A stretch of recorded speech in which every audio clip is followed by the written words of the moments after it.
Hello, thank you for being in a new video. This time we are unboxing the RedMagic 9 Pro. Let's get started. This is probably the most advanced device for gamers, so let's get to know its box first. It comes with a super reflective finish and an embossing to put the brand name with its new logo. It comes with the number 09 on the corner, and on the other corner it says Win More Games. On the back we highlight some of its main specifications, such as the processor, Snapdragon 8 Gen 3, 6.8-inch screen, the new cooling system, the touch triggers with a sampling of 520 Hz, its fan that can give 20,000 revolutions per minute, 50 megapixel camera, the new 80-watt charger, 6,500 milliamp battery and 16 megapixel camera under the screen with the new RedMagic operating system. Let's take this plastic off and see what we find.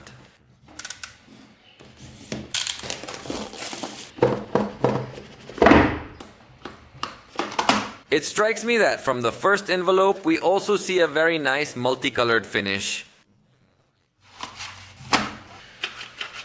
We will find here your key to remove the tray, a warranty sheet,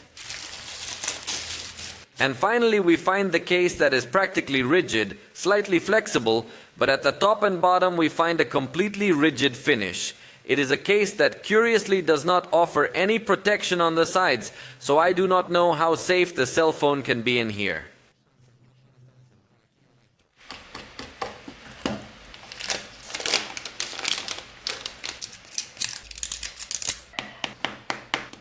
And here I finally came across the device which, as you will notice, in this generation arrives with a completely smooth finish. That's a very attractive thing because the cameras don't stick out, and that allows the device to fit better on a flat surface. Also, it offers us 8.9 millimeters of thickness, so it's not even a considerably thick device, and it has a huge 6,500 milliampere battery. So the battery is definitely one of its strongest points, but at the same time it is a considerably thin device. It even has RedMagic's new ICE 13.0 cooling system that brings a new vapor chamber that is 10,182 millimeters square and weighs 229 grams. So the truth is, it has very good battery, excellent cooling, in addition to the fan that we'll show in a moment, and yet it doesn't feel overly heavy or overly thick. The design is honestly very nice, although personally I would prefer a matte finish, because I don't really like it when devices reflect so much.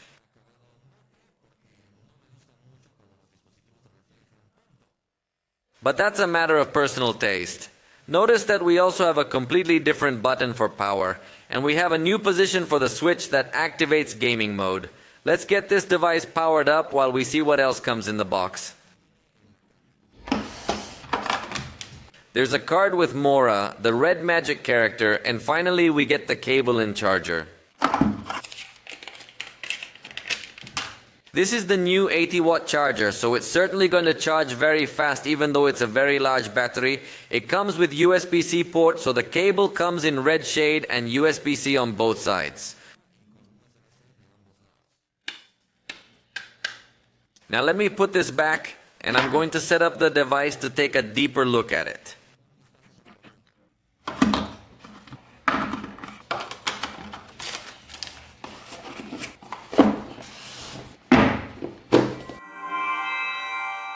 So I already have this device configured, and we are going to know in a very quick way its main specifications.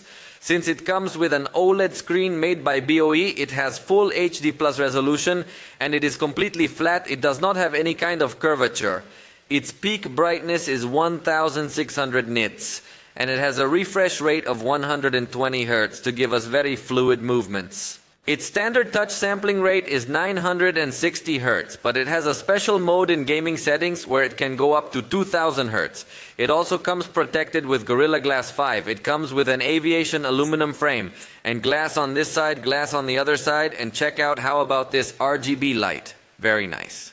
Right here is the fan, which comes along with the whole ICE 13 cooling system, and let me tell you everything that makes up this cooling system, because it has a copper foil underneath the display. It also has graphene underneath the display, a 3D vapor chamber, which they call it step dual pump.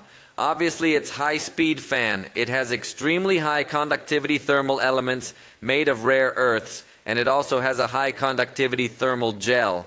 It even has a copper foil on the motherboard, also an aerospace aluminum air duct, and another high thermal conductivity copper foil.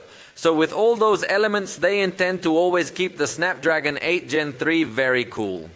And in addition to that processor, it comes with good RAM and good storage. The base version is 12 GB of RAM with 256 GB of storage for the color called Sleet. Then there is a version with 16 GB of RAM and 512 GB of storage in the Snowfall version, and that same amount is also available in the Cyclone version. By the way, it has a front-facing camera that is below the screen, so you don't get to see it easily. This camera is 16 megapixels and it's the 5th generation, so we see something improved. And on the back we see two 50 megapixel Samsung cameras. The main one has optical stabilization, and the ultra-wide one also has a distortion correction algorithm. Although we also have a third camera that is much smaller in this area, which is the macro camera. As a quick camera overview, I think the front camera performs very well even in backlight, although it still has some small little details in the areas where the light ends and a shadow area starts. But that's something normal in this kind of cameras that are under the screen. But if you are in normal lighting conditions, I think the result is good, although obviously it's not going to be its most attractive point. In fact, we're going to give you a very quick tour of the photos so we can give you a much quicker look at the games. The camera actually looks good. The 2x zoom seems to me to be of good quality as well. Its maximum zoom is 10x, and I think it is also within acceptable. This is a photo with the main camera and now with the ultra-wide camera, and I think it does correct distortions well. In general, the photographic system, I think it complies. This is a photo with the macro camera, and we have a good result, but I like better the result we have with the main camera applying zoom because we have a better accuracy in the colors. So, the photographic system is fine, although it is not its most attractive point. Its most attractive point, undoubtedly, will be when you turn on this switch, and with that, the game mode starts. In this case, I previously installed some content to show you more or less the performance, although obviously in the review we will have a much more accurate analysis. Within this gaming suite, you can change the view of the games. You can also enable some background music. With this button, you can also enable or disable the fan on the back. By the way, you can customize how you want this fan to light up.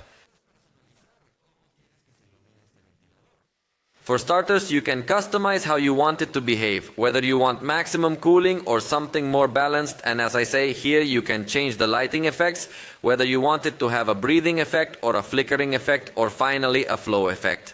Also, you can select different color combinations. So in this generation, they finally significantly improved the experience that we have with this fan to give us a little bit more of an advanced feel with respect to gaming.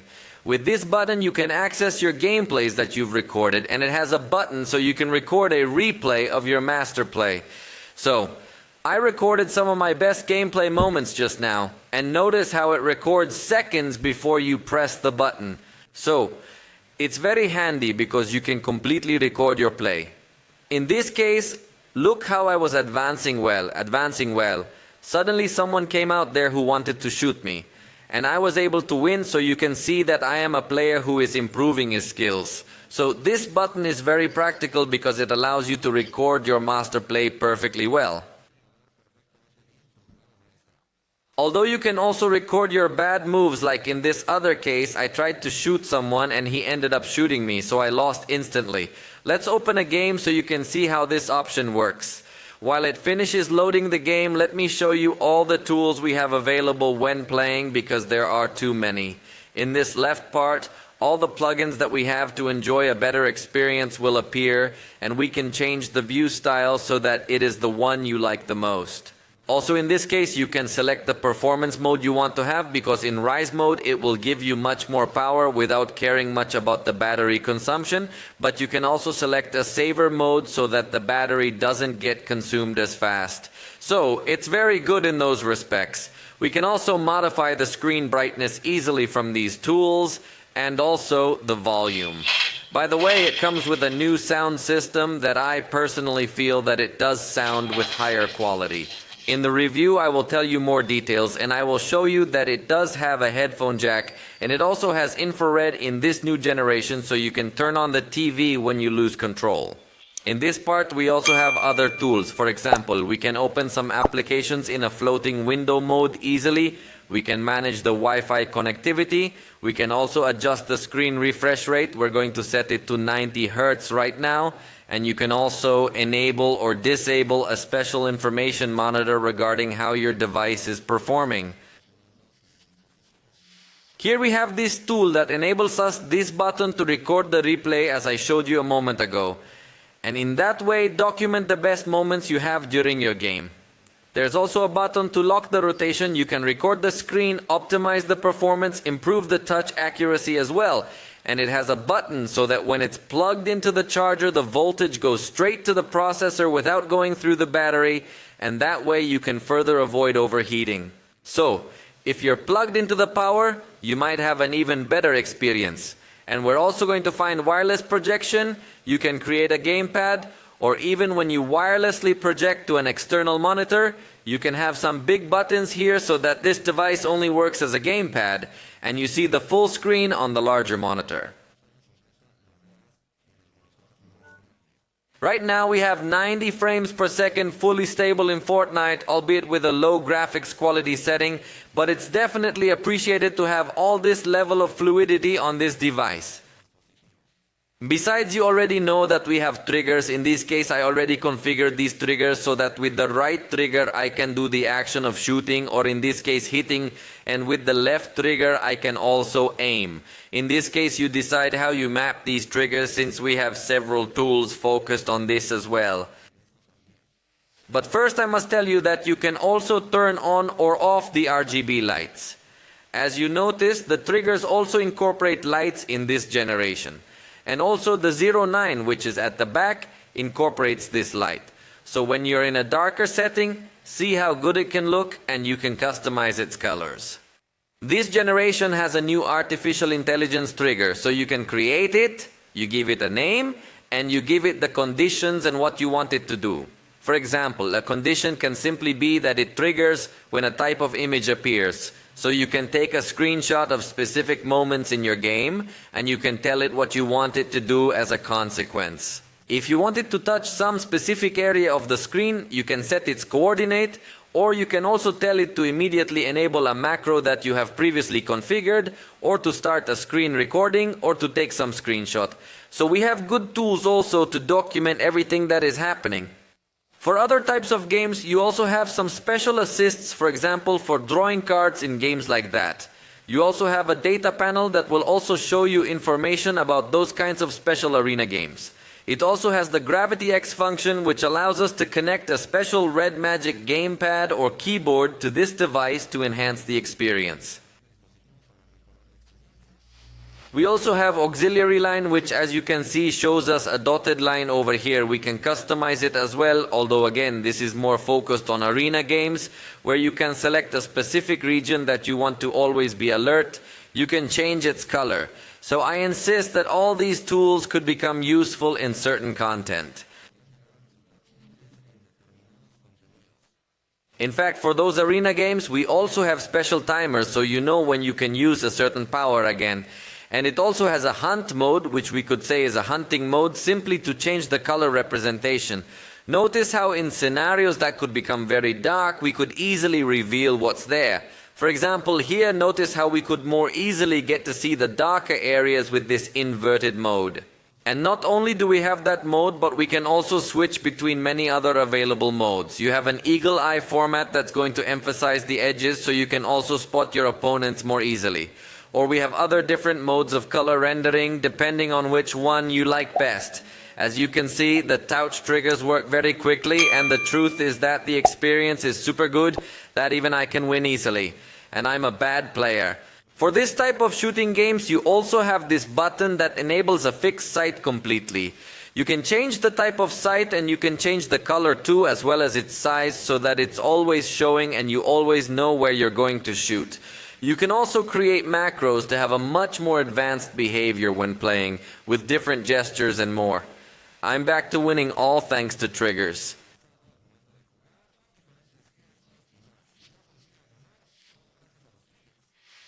We also have an option to reassign the keys, so you could easily fit a new button in this area even though the button is originally in a much smaller area. For example, I'm going to reassign this button to jump and I'm going to place it in this part. So that also makes things much easier. As you can see now, I don't have to press this button, but I put it back in this area. Obviously this is just an example, but you can reposition whatever you want. You can also change the sound equalizer, and finally we have a top performance mode that you can enable to give maximum power to this device when you're gaming. Although obviously that can cause a bit more heating, but honestly the device has excellent cooling, so it will maintain smooth performance at pretty much all times. Only when you have this higher performance mode enabled, you get this dialog box to disable it more easily, but you can also close that box and keep that mode enabled. So it's up to you what you want to select. Finally, I'm just going to do a test here in Henshin Impact. I'm going to set the quality very high with 60 frames per second with everything very high. I'm also going to map the triggers so that they work perfectly fine. So the right trigger, I'm going to put it here. The left trigger, we're going to put it here. By the way, you can change the behavior that you have with these triggers. You can hold down and have it work in different ways. So I've already got it here. In this case, I have my counter here. Notice it's in the center. 60 frames per second, totally constant at the highest quality. So it's definitely a device that's going to give us very high performance. In the video review, I'm going to tell you even more specific details. I'm going to fall here without wanting to, and I've already lost. So I tell you that in the review we will put all those details so you can see in much greater detail the performance in various games. You let me know in the comments if you want us to test any specific game, because it seems that this device does have a performance of the highest we will see today in the world of smartphones. For the moment, we have reached the end of this video. I hope you liked it. If you did, you know, you can tell us about it, and we'll see you next time. I know, right? I didn't even run a benchmark. And before we finish, let's run a benchmark. The processor, I've already told you multiple times, is the Snapdragon 8 Gen 3. We're going to turn the fan on full power before we start this benchmark to see what would be the maximum performance it can give us. I'll come back after this test is over. And here's the result. 2240 on single core and 7006 on multi-core. It is definitely the most powerful smartphone on Android that we have tested. Surely in the review it's going to do very well in different games. For the time being, we have come to the end of this video. I hope you liked it. If you did, you know you can tell us about it. And we'll see you next time.